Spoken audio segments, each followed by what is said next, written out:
Captain Kim Day pressed his face against the cold metal of the observation window. His breath fogged the glass as he stared at the blue and white marble that had haunted his dreams for 50 years. Earth, home, the planet they had abandoned to die. This cannot be real, he whispered to himself. Behind him, the bridge of the UES Defiance buzzed with confused activity. Officers who had prepared themselves for the sight of a dead world instead found themselves looking at something impossible. Earth was alive. More than alive, it was thriving. Lieutenant Park Min stood at her communication station, her hands shaking as she adjusted the radio frequencies. Captain, I am getting signals from everywhere. Orbital stations, ground control, even civilian channels. They are all ... normal. Day turned away from the window. His crew of 43 men and women had spent half a century in the cold darkness between stars. They had mapped enemy movements, cataloged alien technology, and prepared detailed reports for a government they assumed no longer existed. Every night, they'd fallen asleep, knowing they were the last free humans in the galaxy. Show me the orbital stations, Day ordered. The main screen flickered to life, where he expected to see the twisted metal remains of Earth's defense platforms. Massive structures gleamed in the sunlight. They were beautiful, sleek, and modern, with docking bays filled with ships. Human ships mixed with the crystalline vessels of the hegemony. Those energy readings Navigator Li Jin reported from his station, they are not weapons signatures. They look like power generators, industrial facilities, maybe even trade centers, finished communications officer Oh Subin. Captain, I am picking up commercial broadcasts, market prices, shipping schedules, tourist information. Day felt his legs grow weak. Tourist information? On a conquered world? The communication panel beeped. Parkman looked up with wide eyes. Sir, we have an incoming transmission from Earth Defense Command. They know we are here. Put it through. The view screen changed to show a woman in her 50s wearing a clean blue uniform. Her black hair was streaked with gray, and her face showed the lines of someone who had carried heavy responsibilities. But she was smiling a warm, genuine expression that made Day's heart race with hope. Welcome home, Captain Kim, she said. This is Admiral Choi Yujin of Earth Defense Command. We have been waiting for you. The bridge fell silent. Day stared at the woman, unable to speak. Waiting for them? How could anyone be waiting for them? As Admiral, he finally managed. How is this possible? The hegemony fleets. When we left. They were destroying everything. Earth's last message told us to stay away. Admiral Choi's smile never wavered. Much has changed in 50 years, Captain. We chose cooperation over destruction. Humanity now thrives alongside our new allies. The war is over. New allies, Day repeated. Do you mean the hegemony? Yes. We discovered that fighting would only bring more death. Instead, we found common ground. Today, humans and hegemony work together for the benefit of both species. Earth is more prosperous than it has ever been. Li Jin leaned forward at his station. Captain, I am detecting hegemony ships in the orbital stations. They are not in attack formations. They look like cargo vessels. That is correct, Admiral Choi said, apparently hearing the report. Trade between our worlds has made both species stronger. You will see when you dock. The integration has been remarkable. Day felt tears building in his eyes. After 50 years of believing humanity was extinct, to discover not only survival, but prosperity was almost too much to process. Around him, his crew was crying, laughing, and embracing each other. Admiral, we have been gone so long. We prepared for the worst. This is beyond our wildest hopes. I understand your surprise, Captain, but you will find that peace was always possible. We simply had to be wise enough to choose it. Please proceed to Docking Bay 7. We have prepared quarters for you and your crew. As the transmission ended, Day looked around his bridge. His officers were smiling real smiles, not the grim expressions they had worn for decades. Parkman was wiping tears from her cheeks. Oh, Subin was laughing with relief. Take us in, Day ordered. As the Defiance descended toward Earth's atmosphere, Day watched the surface grow larger. The continents looked green and healthy. Cities sparkled with lights. There were no signs of war, no radiation zones, no ruined landscapes. Captain Parkman said softly, look at the orbital traffic. Day looked up at the screen. Dozens of ships moved between the stations and Earth's surface. Human vessels flew in formation with hegemony craft. It was like watching a peaceful dance between former enemies. 50 years, he said to himself. 50 years we have been alone in the dark, and they built paradise. But as the ship entered the atmosphere, Day felt a small nagging doubt. Something in Admiral Choi's smile had seemed strange. It was warm and genuine, but it never changed. Not once during their entire conversation had her expression varied. He shook his head. He was being paranoid. After 50 years of war and isolation, peace would naturally seem suspicious. This was what they had fought for, a chance for humanity to survive and thrive. As Earth's surface rushed up to meet them, Captain Kim Day prepared. To set foot on the world he thought he would never see again, Captain. Kim Day stopped walking and stared at the massive golden statue in the center of New Seoul's main square. The sculpture showed a human and a hegemony being shaking hands, their faces turned toward the sky. Below it, children played on swings and slides while their parents watched from benches. Everything looked perfect, too perfect. Beautiful, is it not? Dr. Yoon Hae appeared beside him, her smile as bright as always. She had been assigned to help Day and his crew adjust to life on Earth again. For 3 weeks, she had never stopped smiling, not once. Yes, Day said slowly. It is very beautiful.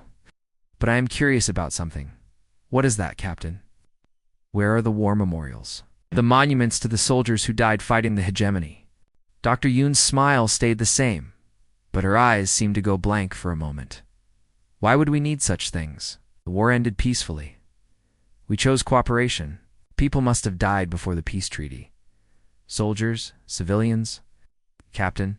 Kim, you seem focused on the past. Should we not celebrate the wonderful present we have built together? Day watched her carefully. She had given him almost the same answer yesterday when he asked about the war, and the day before that. Always the same words, always the same smile. They walked through the market district where humans and hegemony beings worked side by side. The alien creatures were tall and thin, with skin that looked like moving crystal. They communicated through clicks in musical tones that somehow the humans seemed to understand perfectly. How did humans learn their language so quickly? Day asked. We had excellent teachers, Dr. Yoon replied. The hegemony are very patient with us, but learning an alien language usually takes years. ... Captain, you worry too much. Look around. Everyone is happy.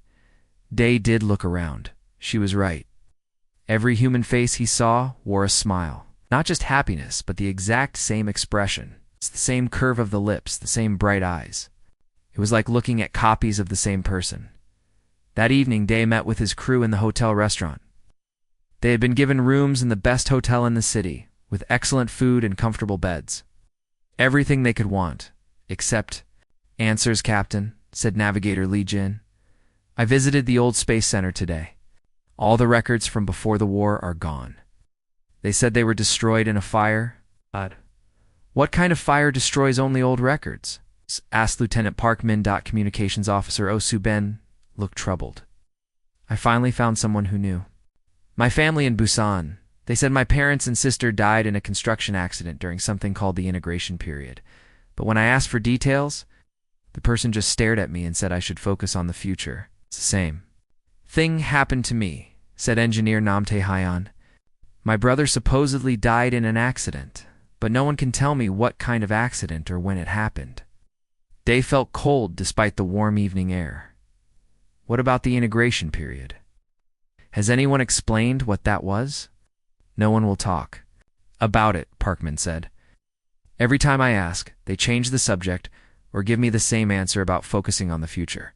There is something else, Lee Jin said quietly. I was in the government district today.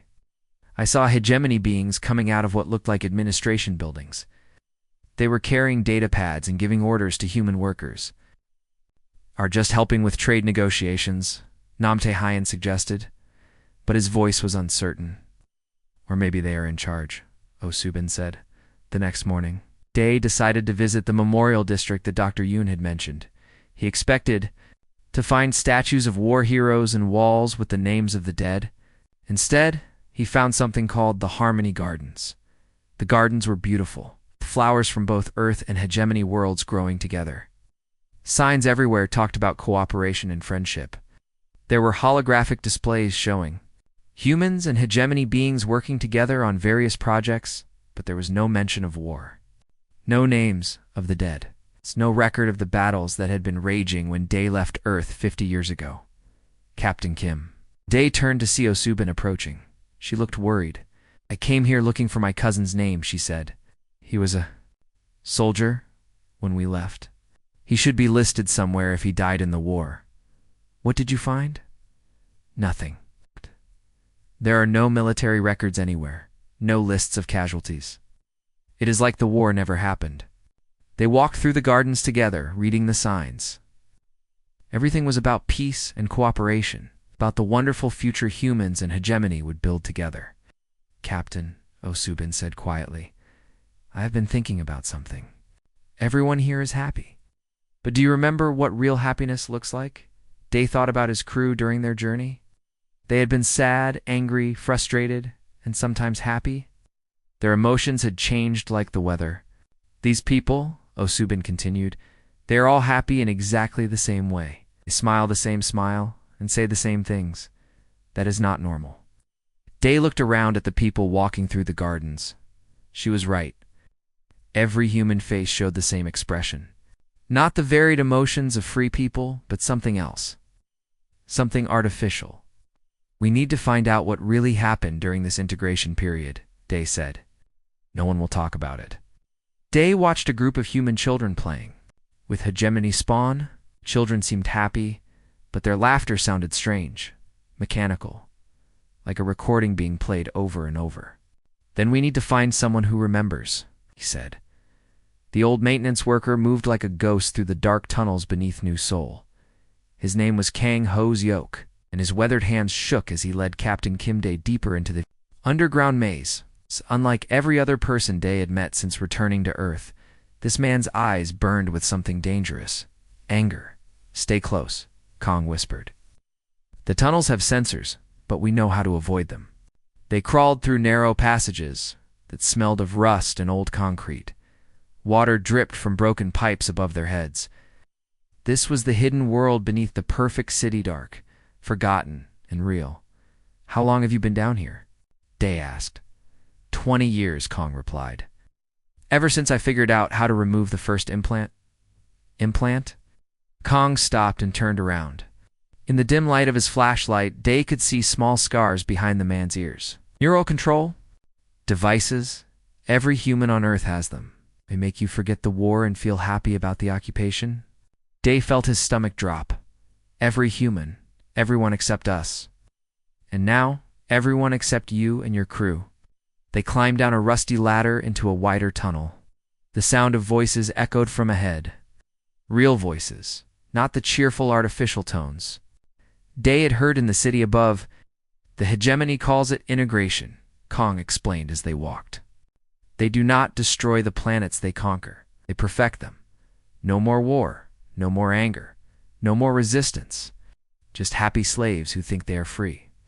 They reached a heavy metal door, hidden behind a false wall. Kong pressed his hand against a scanner, and the door opened with a soft hiss. Inside was a large chamber filled with people. Dozens of men and women sat in small circles, holding strange devices that hummed with blue energy. Many of them were crying. Some screamed. Others just stared at the ceiling with horror in their eyes. "What are they doing?" Day asked. "Remembering," said a young woman who approached them. She was about 30 years old, with short black hair and surgical scars behind both ears. "I am Lim So-young. I was 12 when the real war ended." She gestured to the people with the devices. "These machines disrupt the neural suppressors for a short time. It allows us to access our true memories, but it is painful." "What do you remember?" they asked. So-young's eyes filled with tears. "Everything, the real war, the billions who died, the final surrender. My parents burning alive when the hegemony bombed our shelter." She led Day to an empty chair with one of the humming devices.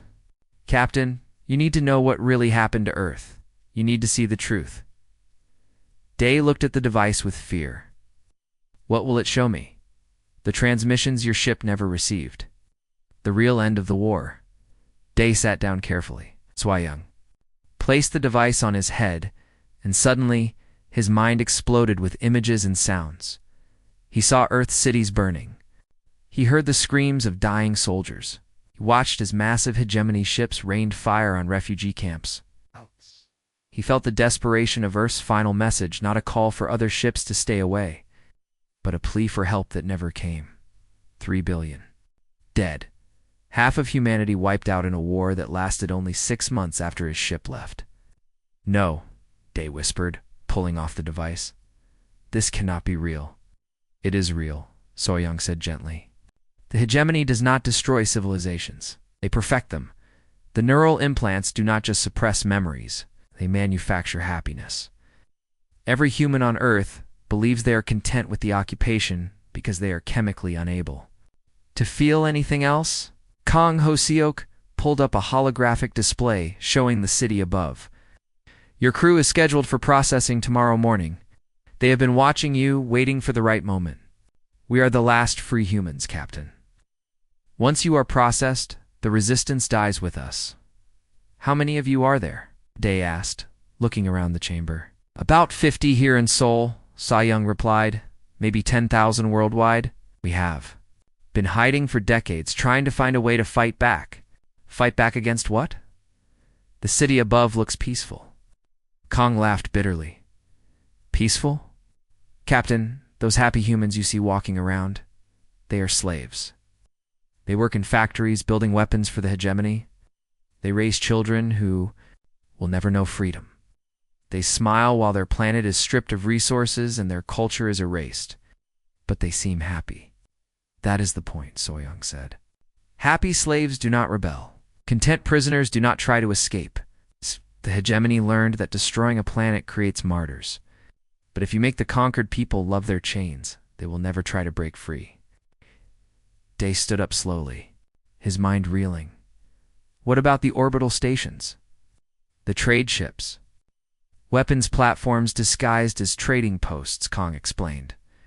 Built by human workers who do not know what they are really constructing. The hegemony has been using Earth as a military base for 50 years, in the integration period. Months of surgery. Every human on Earth was captured, implanted, and programmed. Those who resisted were killed. Those who survived became perfect citizens of the hegemony empire. Soyoung touched his arm gently. Captain, we need your help. Your crew still has their memories. They know about Earth's old defense systems.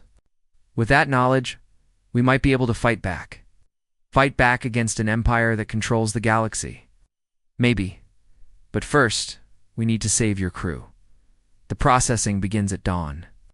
The clock on the wall showed 3 in the morning when Captain Kim Dae crept through the empty streets of New Seoul. His crew was scattered across the city, each heading to a different target. They had one chance to free humanity, and if they failed, everyone would die. Lieutenant Parkman crawled through a narrow air vent above the neural control center.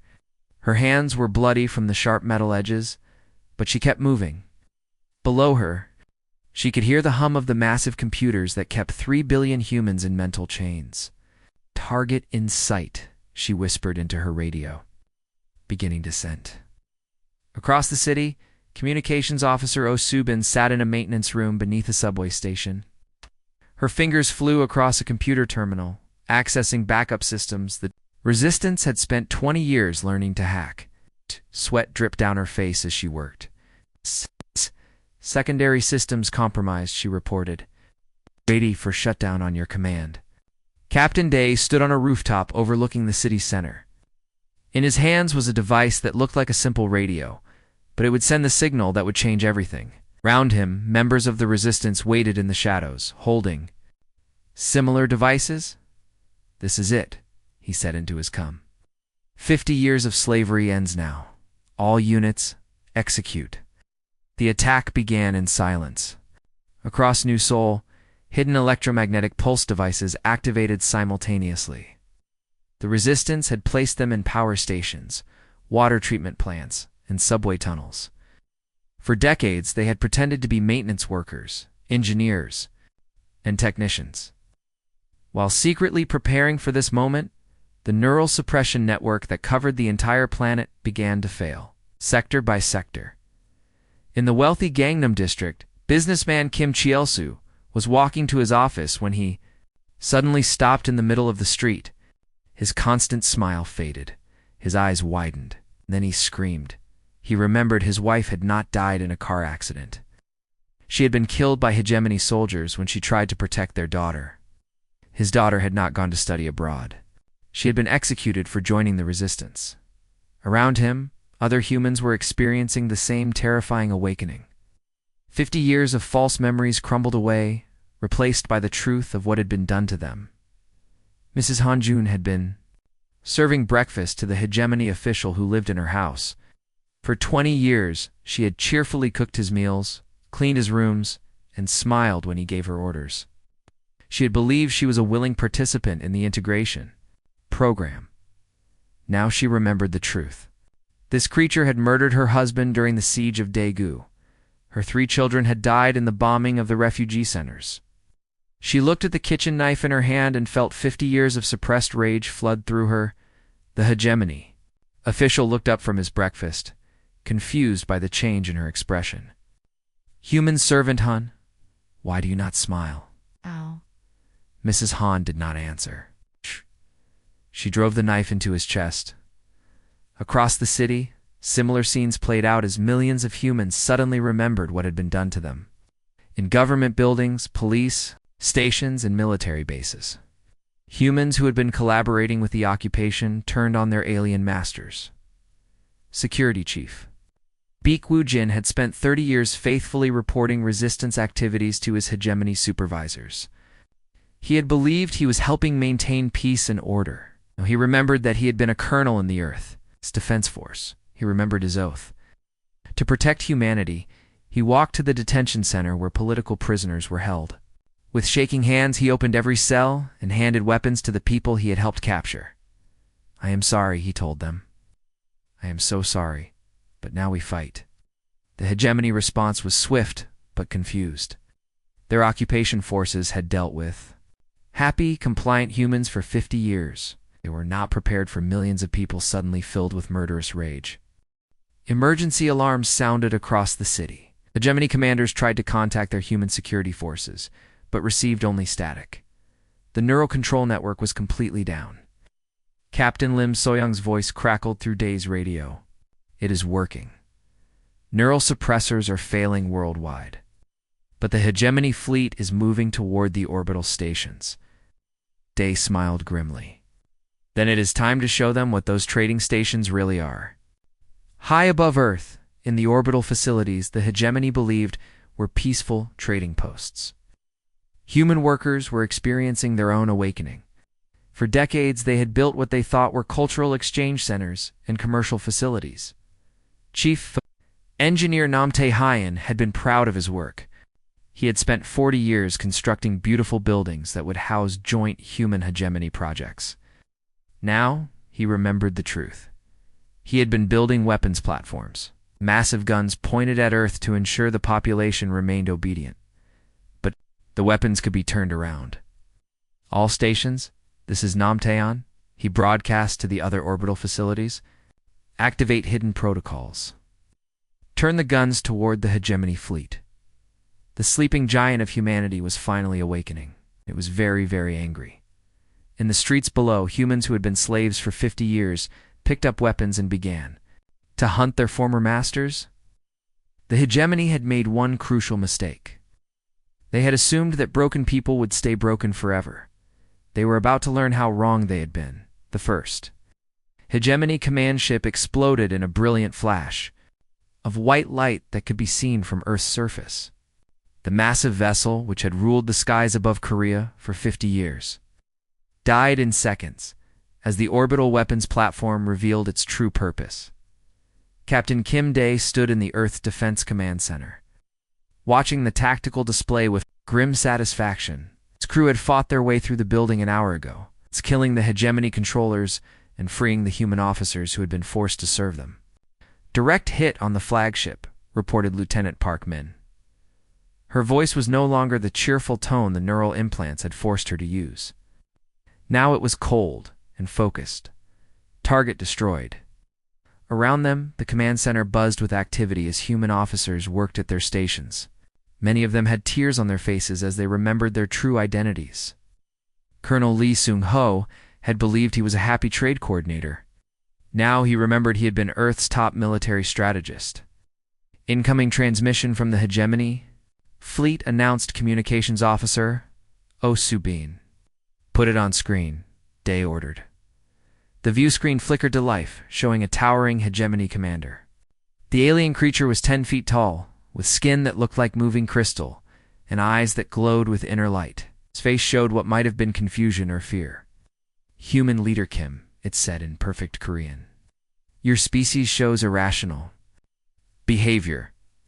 We offered peaceful integration." "You offered slavery," Day replied, his voice filled with 50 years of anger. "There is a difference. Your resistance is futile. We control your population." Day gestured to the tactical display. Across Earth's surface, red indicators showed millions of humans breaking free from neural control. In every major city, resistance. Fighters were attacking hegemony installations. The alien creatures who had ruled humanity for half a century were dying by the thousands. "Do you?" They asked. The hegemony commander's crystalline features flickered. "This is temporary madness. We will restore order. Your species will return to happiness and productivity." "No," said a new voice. Chief Engineer Nam Tae-hyun appeared on a split screen from the orbital weapons platform. "We will not."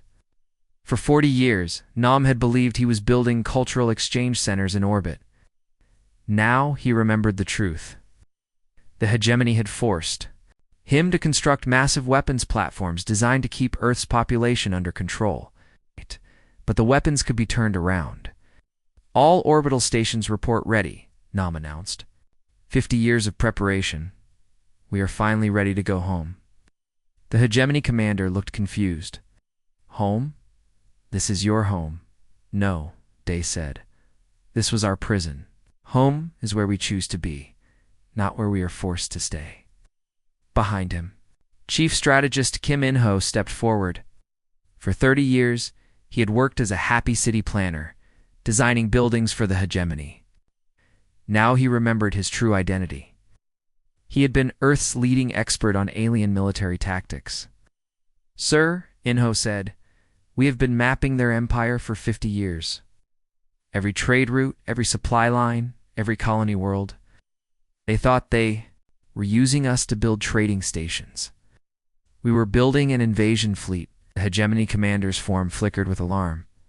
"You cannot mean to attack the hegemony empire. We are thousands of star systems. You are one world. One very angry world," Day corrected. "And we have learned something important from you. Peaceful civilizations do not survive. Thank you for the lesson." On the tactical display, the massive orbital platforms began to move. Their hidden engines revealed themselves as they broke away from Earth's orbit. What the hegemony had believed were defensive installations were actually massive colony ships. Armed with humanity's rage and 50 years of tactical intelligence. "You see," Day continued, "you taught us that being nice gets you conquered, so we stopped being nice." The hegemony fleet tried to retreat, but it was too late.